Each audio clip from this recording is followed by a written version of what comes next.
unang panahon may dalawang magkapatid na babae. Maganda ang kalooban ni Araw, ang mas matandang kapatid. Pero si Buwan ay malupit at hindi tapat. Isang gabi, nanaog sa lupa ang Diyos mula sa langit.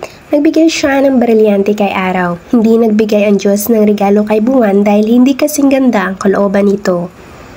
Galit na galit si Buwan. Dahil dito, pumunta si Buwan sa langit at nagnakaw siya ng isang brilyante ng Diyos. Noong bumalik siya sa lupa, natuklasan niya na ang kanyang brilyante ay hindi kasing liwanag ng brilyante ni Araw. Mas lalong nagalit si Buwan. Nang nalaman ng Diyos ang tungkol sa pangyayari, inutusan niya ang dalawang anghel sa lupa para parusahan ang malupit na babae.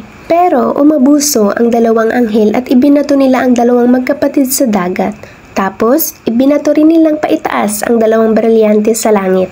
Nagdikit sa langit ang dalawang brilyante. Ngayon, ang mas maliwanag ay tinatawag na araw at ang pangalawang brilyante ay tinawag na buwan. Ang mga aral sa kwento, una, iwasan ang pagiging mainggitin sa kapwa. Maging mabuti sa lahat ng pagkakataon dahil ito ang nais ng Diyos.